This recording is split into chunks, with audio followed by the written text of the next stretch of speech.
Whew. She a hot one today, y'all. Whew.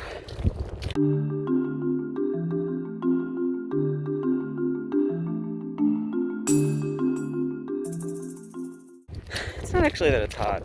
It's more that it's just it's been in the 20s and 30s, and now suddenly it's almost 80, and my body does not know what to do. Oh.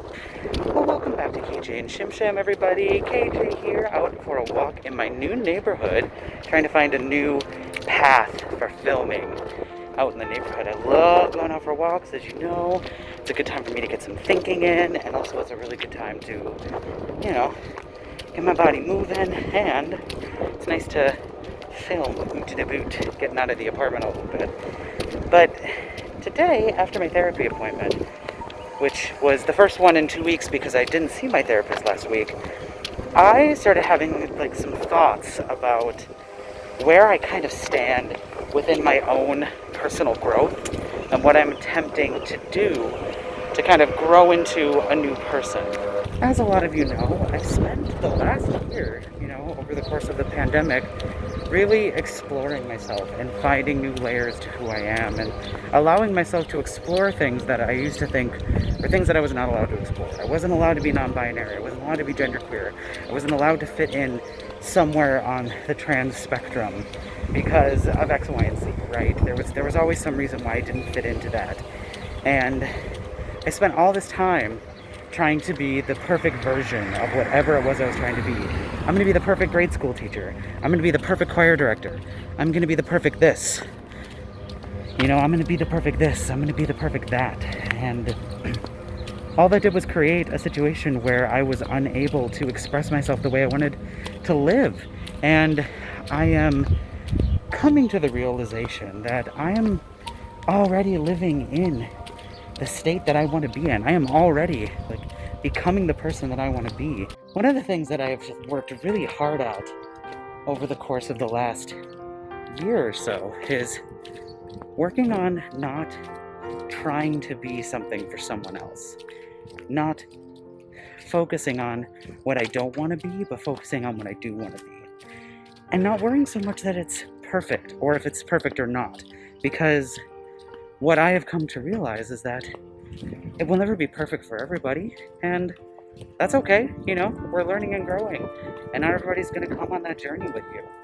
And the thing that really struck me today was that I am the type of person who's constantly trying to be the person that other people don't get tired of, don't want to walk away from. And I'm constantly working on focusing my attention on being whatever that person needs me to be in that moment. That's part of being an educator. That's part of doing what it is you got to do to live your life.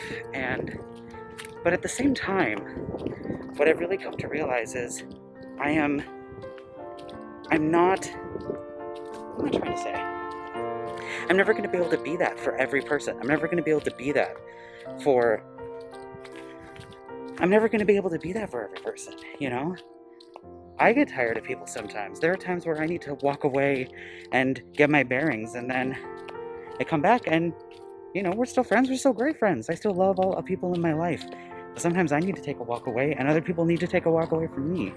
And I'm constantly trying to, mitigate that in some way, and it's not possible. I can't be what everybody needs me to be at all times. And letting go of that over the past year and working on becoming the person that I really want to be has been such a beautiful way to let go of all of those things that left me feeling like I couldn't be the person I wanted to be. And we're still working.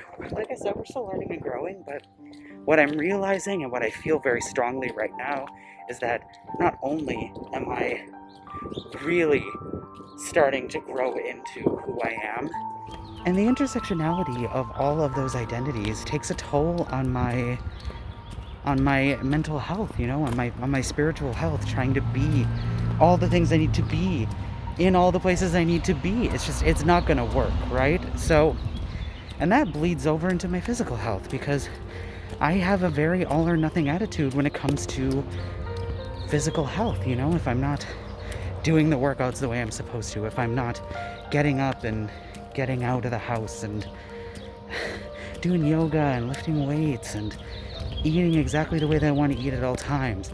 It's an all or nothing thing, you know, in my head. If I don't do it perfectly, I'm not doing it at all. And I'm really trying to move past that, you know? It's okay if I allow for indulgent things in my life, as long as I'm being mindful about it and not putting things into my body or ingesting things into my daily life that have negative impacts on me in the way that I'm ingesting them, in the way that I am inviting them in. Social media is kind of the same way. I'm working on not being the person who needs to be on social media at all times, because I know kind of what's behind the veil a little bit, and also it's not super healthy for me personally. But that doesn't mean I'm not still going to utilize it to create the name for myself I want to try to create, and also to continue to promote the things I want to promote. So that's kind of what we're trying to do here on this channel, you know, promote the things about ourselves and also within our lives that we want other people to come on that journey with us. And yeah, there's a very loud leaf blower next to me. I looped back around the block and ended up right back where I started from. That's okay. So yeah, I'm just hoping that this is resonating with some of you and that our journeys are helping you find your journey. So feel free to leave us a comment down below if any of this does resonate with you, or if you have anything that you'd like to add to this conversation. We're trying to create a dialogue here. But otherwise, have a great rest of the day. Thank you so much for joining us. And Mama Shim Sham, I'll see you soon. Love you. Bye.